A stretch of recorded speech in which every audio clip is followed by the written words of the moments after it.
Сайн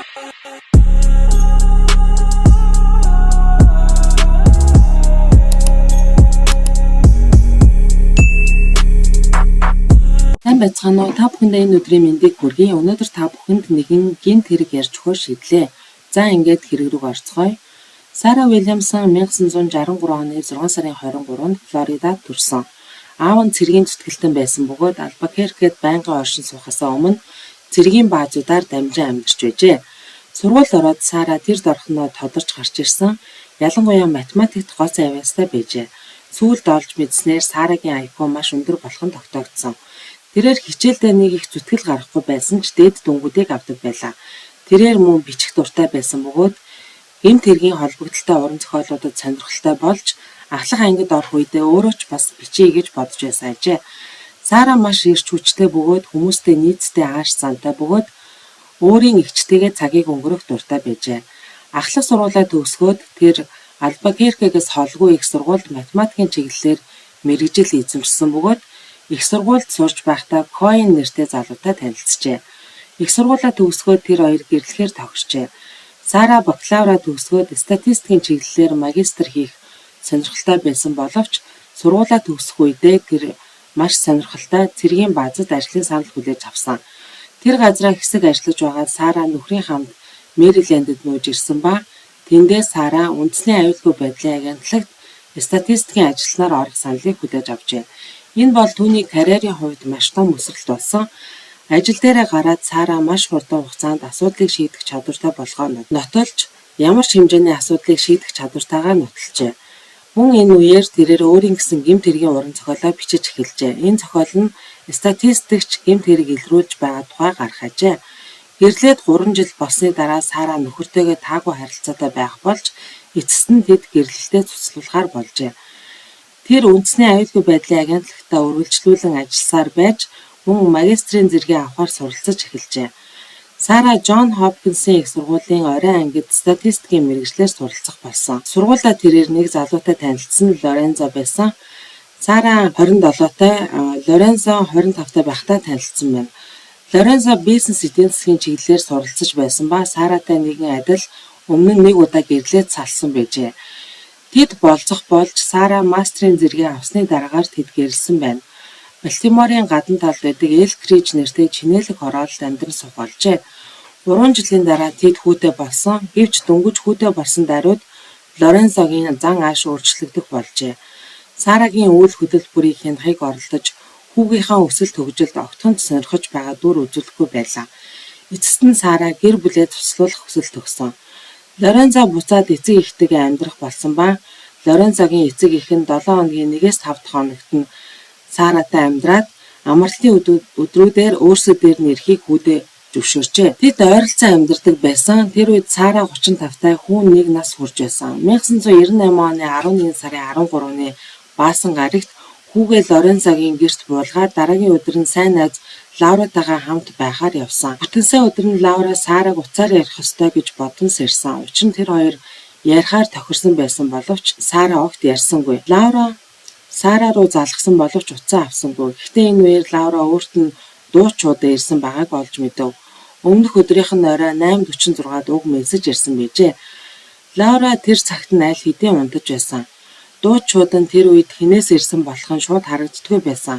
Өөрөө залгаж сонсож байж хинээс ирсэн болохыг нь мэддэг байжээ.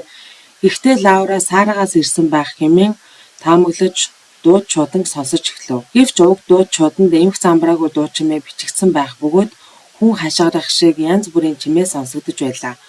Мөн хин нэгэнтэй тэмцэлтэд байгаа ч юм шиг чимээ мөн бичигдсэн байжээ. Уг чимээ нь хин нэгэн рүү дайрж байгаа юм шиг санагдсан болохоор Лаура тэр даруйдаа цагдаа руу холбогдож Сараг 9 минут байгаа эсэхийг шалгаж өгөхийг хүсжээ. Цагдаа нар Сарагийн гэр рүү очижээ. Тэдний эхний анзаарсан зүйл бол урт хаалганы хажуу талын цонх хагарсан байж тэгсэн мөртлөө хаалган түгжээтэй байв. Хаалга тогшоход хинч хаалга тайлж өгсөнгүй. Тэд байшинг тойрон үйлчлэгээ хийж байгаад арын хаалганы гулгадаг шилэн хаалга түгжээгүй байгааг олж мэдэв. Тэд дотгош орсон ба хаалганд холбоотой тохиолдлын систем холбоотой хэвээр байгааг олж мэдсэн. Тэр нь үнэхээр утгагүй байлаа. Хэрэв хин нэгэн урт хаалгаар орсон бол хаалганы тохиолдол автоматар ундарсан байх ёстой байв. Том өрөөнд нь ороход тэд аимшигтай дүр зурагтай учрав. Сара маш их цусан дунд шалан дээр хэвтэж байлаа. Эргэн тойрны ханнууд, тавилгууд бүр таазан хүртэл цус олсон байлаа. Цагдаа нар маш ихээр сочирдож бусад өрөөгөөр нь Сарагийн хүүг хайж эхлэв. Сарагийн хүүг аавтайгаа хамт байгаа эсхийг нь мэдээгүй байсан учраас цагдаа нар хүүг нь хулгайлсан байж магадгүй гэж бодов. Сарагийн цогцыг шинжээч рүү явуулаад цагдаа нар гэмт хэргийн газрын үзлэг хийхээр боллоо. Тэд маш хурдан алуурчин урд хаалганы хажуугийн хагархаа цонхоор орж ирсэн болохыг ойлгов. Тэр цонх нь мөн тохиолдолтой холбоотой байсан боловч тохиоллын систем цонхны хүрээн дээр байжээ. Тэгэхээр хэрвээ цонх энгийнээр онгоосон бол тохиолдол ажиллах ёстой байсан. Цонхыг нь хагалсан нь тохиолдол ажиллахгүй байх үндэс болжээ. Цустай хурууныхээ нь алуурчин муу адил орж ирсэн цонхоороо гарсан болохыг илтгэж байлаа. Дотор талд мөрдөгчд хачин зүйл ажиглав. Зочны өрөөний тавир дээр өрөөтэй байсан видео кассетнуудыг орж ирсэн хүн нь бүгдийг нь унгаасан байжээ. Кассетнуудыг энэ тэнүүгээр тарааж харин видео тоглуулагч нь байхгүй байлаа. Галтгоонд бүгд шүүгээний хаалгануудыг онгорхоо үлдээсэн бөгөөд хин нэгэн юм хайж байсан мэт дүр зураг үлджээ. Эхэндээ ердийн орон байрны хулгай буруугаар эргэсэн мэт дүр зурагтай байсан боловч мөрдөгчд маш хурдан тэр таамаглалыг үүсгэлээ.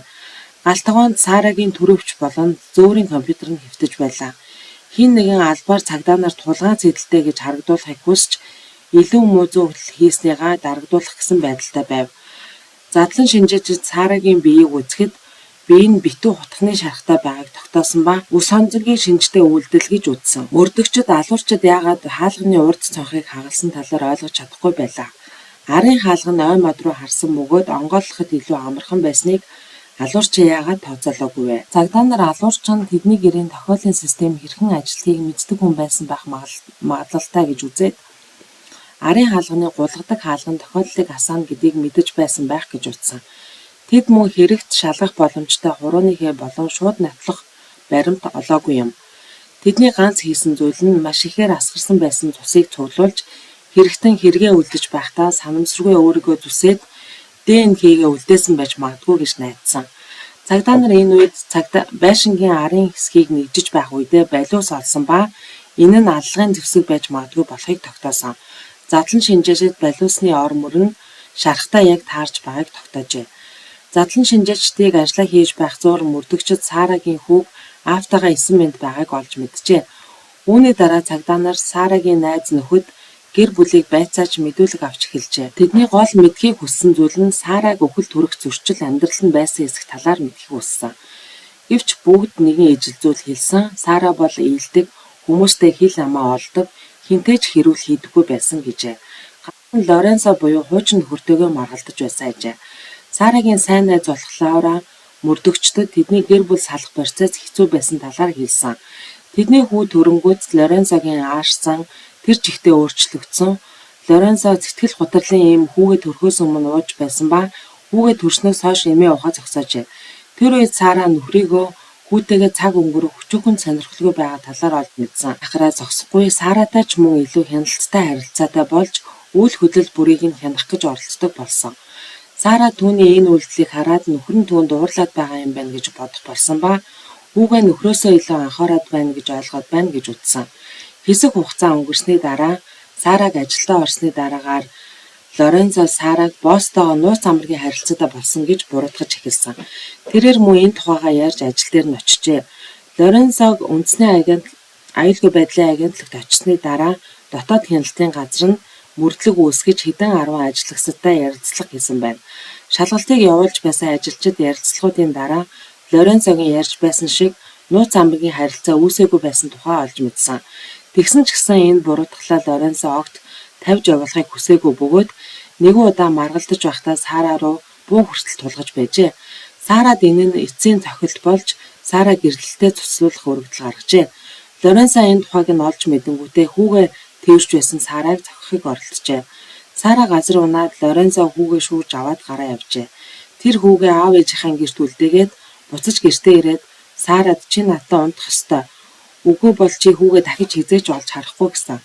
Үүний дараа шууд Сара цагдаагийн газарт очиж Лоренцогийн эсрэг ойр байж болохгүй талаар мэдээлэл гаргуулахыг оролдсон. Гэхдээ ямар нэгэн арга хэмжээ авагдаагүй. Үүнээс хойш Сара Лоренцог зөвхөн шүүх танхимд хүүгээ авах эрхийн төлөө тэмцэлдэж байхдаа юм уу Амралтын өдрөөр Лоренцогийн аав ээжийн гэрт хүүгээ болгохтаа харж байжээ. Шүүхээс Лоренцог хүүгээ харах хэрэгтэй гэж зааж өгсөн болохоор аваачдаг байжээ. Нэг удаа Лоренцо бүр хүүгээ гадагшаа авч зүхтаах тухай бодож хүүдээ гадаад пассворд авахыг оролдож байжээ. Азар шүүхээс үүнийг нь зогсоосон байна. Сарагийн эгч хэлэхдээ Сара нас барахаасаа яг нэг өдрийн өмнө эгч рүүгээ залгаж ярихдаа Лоренцогоос үнэхээр айж байгаа тухайгаа хэлжээ. Сарагийн эгч хэлэхдээ шүүхээс хүүгээ аль талд өгөх шийдвэр гаргахаас өмнө муу зүйл болох үедээ гэж айж байсан тухайгаа хэлжээ. Сара эгчигээ өөрт нь ямар нэг юм тохиолдвол хүүг нь өөр дээрээ авч өсгөөрэй гэж гуйж байжээ. Тэр Лоренцог өөрийнх нь хүүг өсгөхийг хүсэхгүй байж үүнийг мэдсэн мөрдөгчд Лоренцог илүү нарийн шалах ёстой юм байна гэж бодсон. Мөрдөгчд Лоренцо дээр очиод Сара нас барсан болохыг хэлэхэд Лоренцо хүл алдан өвдөг дээрээ сууж гараараа нүрээ таглан хашгирч эхэлжээ. Лоренцог тайвширсны дараа мөрдөгчд түүнээс асуулт асууж эхэлсэн байна. Лоренцо тэдний хэлсэн болгоныг үгүйсгэж Сарагийн босстой холбоотой байх, тэд нууц амьргийн холбоотой байсан гэж мэдэлцжээ. Өөрийнхөө тухай тэрээр хэрэг гарах үед гэрийнхэнтэйгээ гэртээ байсан талаар мэдүүлсэн бөгөөд гэр бүлийнхэн нь үүнийг нь баталжээ. Мөрдөгчд тиймэрхүү төрлийн алиби нэг их найдвартай биш гэдгийг мэдэж байсан. Гэр бүлийн гишүүд нэг нэгнийгээ амархан арыг нь дааж байдаг. Тэд Лоренцогийн ДНХ-г авсан ба биеийн дээр нь шалбархай байсан эсэх талаар шалгажээ. Зодон үдээний үеэр маажуулсан эсхийг нь шалгасан гэсэн үг. Гэвч биеийн дээр нь ямар ч шарах сорив байхгүй байлаа. Тэд дараа нь Лоренцогийн машин болон гэрийг нэгжиг зөвшөөрөл авч чаджээ. Гэвч дахиад л ямар ч зүйл байхгүй байлаа. Ямар ч цусны улмөр байхгүй, хэргийн газраас олсон гутлын мөртөө таарах гутал зэрэг байсангүй. Хэрэгтэй холбоотой их ямар ч нотлох баримт олсонгүй. Эцэст нь Лоренцо өөрийгөө хамгаалахаар хуульч хөлсөж авсан бөгөөд мөрдөгчд өөрсдийн анхаарлаа өөр зүг хандуулах шаардлагатай болсон. Цагдаа нар Сарагийн өмнөх боссыг шалгахаар болсон. Тэр нь үндэсний аюулгүй байдлын газраасаа өөр ажил хийж байсан бөгөөд нүгэд явсан байсан. Үндэсний аюулгүй байдлын газар Сараг алуусныг сонсоод өөрсдөө мөн мөрдөн шалгах баг гаргаж цагдаа нартай хамтран ажиллахаар болжээ. Тэд Сарагийн өмнөх босстой холбогдоход тэдний харилцаа үнэхээр ажил хэргийн харилцаанаас илүү гарч байгаагүй талаар хатуу мэдэгдсэн байна.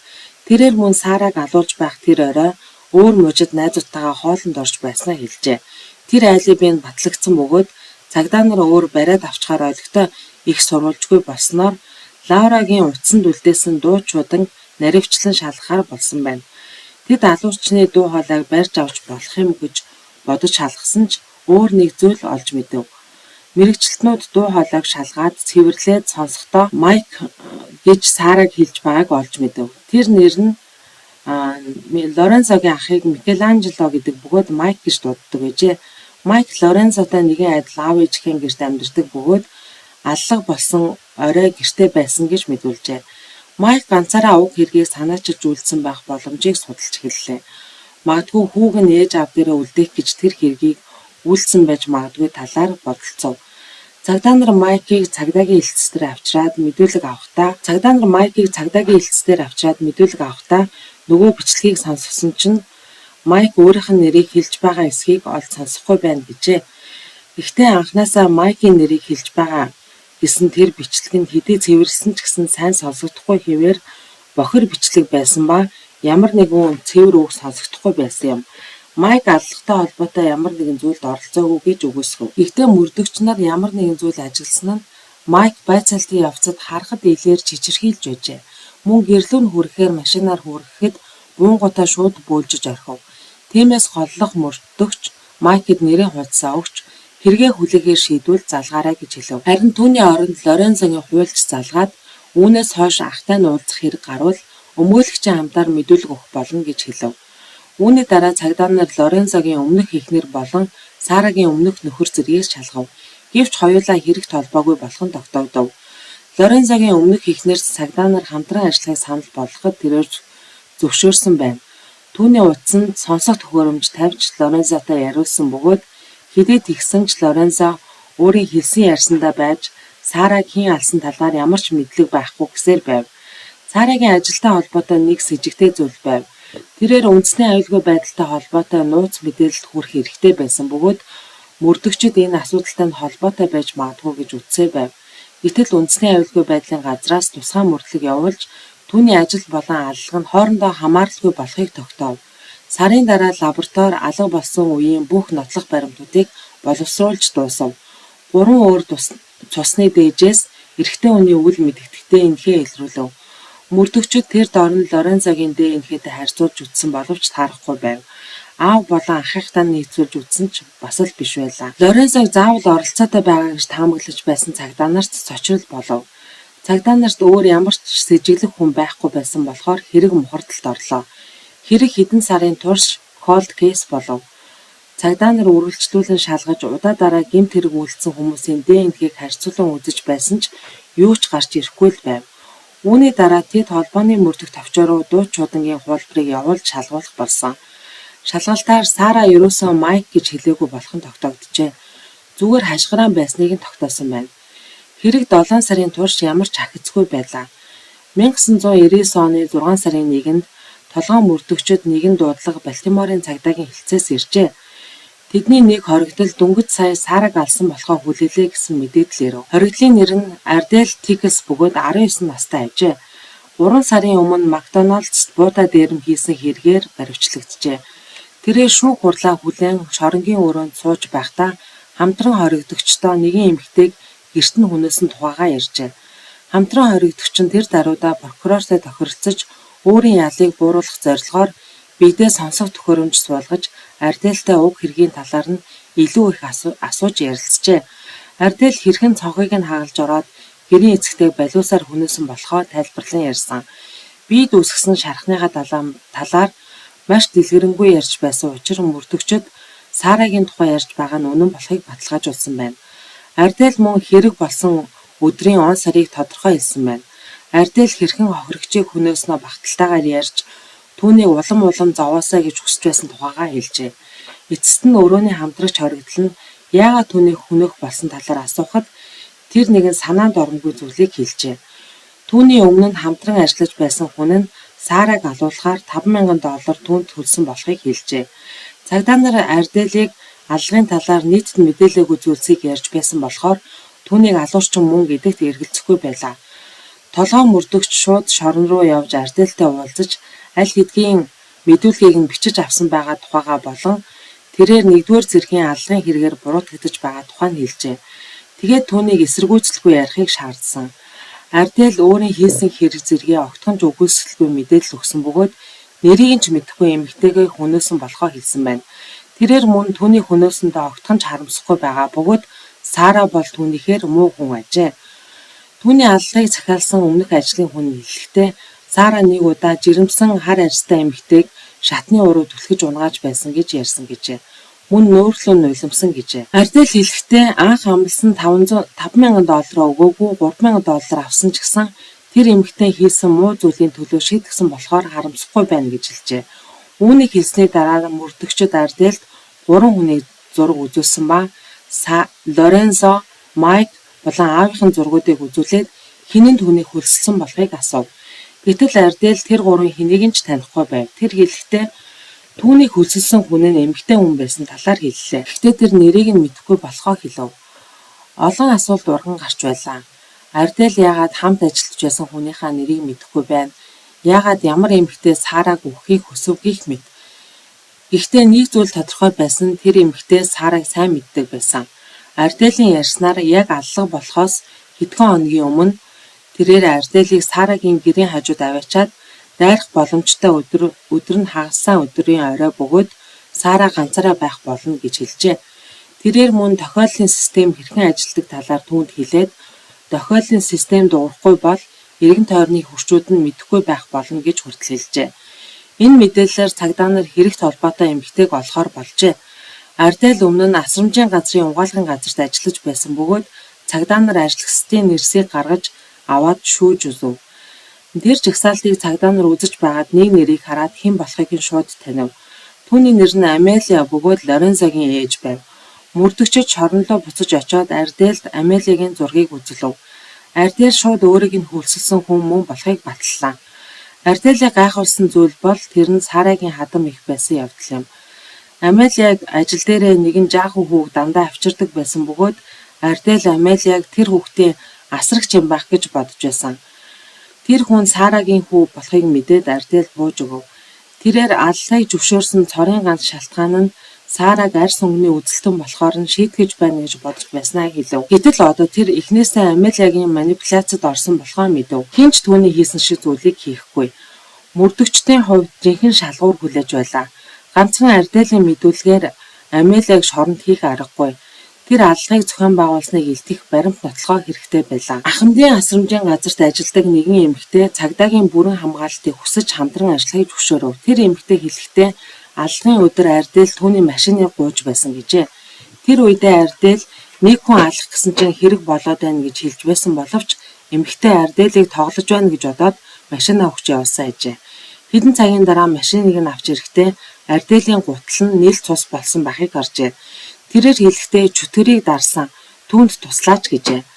Тэгээд эзгүй газарт хамт очиж цус болсон гутлыг нь шатаажээ. Машин дээр нь цагдаа нар ирсэн байсан бөгөөд машины суудалд ороос хутга олсон мөртлөө тэр хоёрыг баривчлгүй утгыг нь аваад явсан байна. Цагдаа нар мөн цаашд мөрдөгтөө аллах болсноос хэдхэн хоногийн өмнө Амелиа өөрийн данснаас $2500 авсан болох нь тогтоогджээ. Удалгүй Ардел уг дүнтэй мөнгийг өөрийн банкны дансандаа хийсэн байна. Лабораторийн ажилчид Арделийн ДНХ-г хэргийн газрын ДНХ-тэй холбогдуулан харьцуулан үзэхэд төгс таарчээ. Түүнд хэрэг тохход хангалттай боллоо. Үүний дараа цагдаа нар Амелиаг баривчилсан ба Амелиа Лорензо руу залгаад цагдаа нар түүнийг баривчилсан, магадгүй цаашдаа шоронд орох байх гэж хэлсэн. Лорензо маш тайван байж яагаад гэдгийг нь ч асуугаагүй. Үүний дараа Амелиа хуульч авч байж мэдүүлэг өгнөгээд юм дуурхаа болов. Цагдаа нар өөрсдөд нь байгаа нотлох баримт хэрэгт хангалтгүй байж магадгүй тул худлаа яргаар шийдэв. Тэд хэлэхдээ хэрвээ Лорензо аллагын тухай мэдэж байсан нь тогтоогдвол тэдний гэр бүл хизээч хүүг дахин харахгүй гэж мэдэгдэв. Амелиа хэдэн цаг байцаалтын өрөөнд суугаад эцэст нь хэрэгээ хүлээхдээ бэлэн болсон талаараа хэлв. Тэр хэлэхдээ хизээч Сара дуртай байгаагүй бөгөөд түүнийг талархалгүй ханддаг гэж боддог байжээ. Хүүхэд төрснөөс хойш байдал улам муудсан гэжээ. Амелиа Сараг хүүгээ зөв өсгөж чадахгүй байна гэж бодох болжээ. Сара түүний үгийг огт сонсдоггүй байлаа. Үүний дараагийн хэдэн сар байдал улам муудаж байн хэрэлдэж муудалцдаг болжээ. Сара гэрлэлтэд цуцлуулах өргөдөл гаргахад Амелиа маш ихээр зочирдож Сарагийн хүүг хизээч харахгүй болчихъя гэж эмээжээ. Тэрээр Сараг яг алуулах гээгүй зүгээр өшөө авахыг хүссэн гэжээ. Амелиагийн хэлснээр ажил дээрээ Сарагийн гаргаж байгаа үйлдэлийн талаар Арделд ярьдаг байжээ. Ардел түүнд хэлэхдээ үйл хүндлэлийнх нь хариуг түүнээс авах ёстой гэж хэлдэг байжээ. Ардел мөн өшөөгөө авахт нь туслах болно гэж хэлдэг байсан ба Сарагийн байшингийн цонх руу чулуу шийдэе гэж ярьжээ. Гэвч цагдаа нар түүний ярианд итгээгүй бөгөөд Арделд томоохон хэмжээний мөнгө өгөх гэж байсан талаар нь мэдэж байгаа. Энэ бол байшингийн цонх руу чулуу шийдэхэд бол томцсон мөнгөндөө байсан. Эцэст нь Амелиа гэр бүлийнхэн нь тэрэн дотроо Лорензо огтхончийн талаар мэдэхгүй тухай хэлсэн. Мөрдөгчд мөн энийг нь баталсан байна. Хэргийг прокурор руу явуулсан байна. Шүүх эхлээд Арделийн хэргийг шүүсэн ба Ардел Амелиа өөрийг нь манипуляцлаж өөрийг нь гэмгүй хүн алгахад хүргэсэн гэж мэдүүлсэн байна.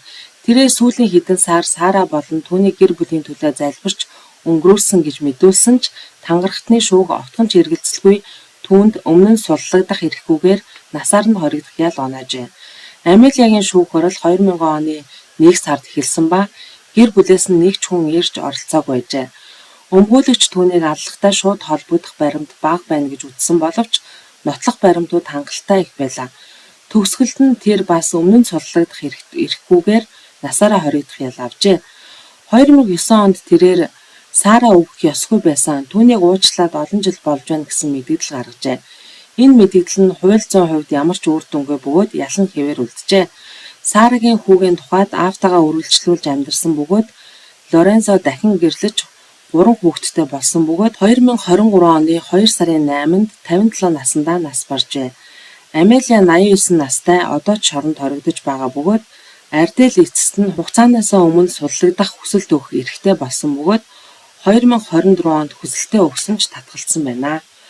За энэ хүрээд өнөөдрийн бэлдсэн хэрэг маань дуусж байна. Анхаарлаа хандуулж сонсон та бүхэндээ маш их баярлалаа.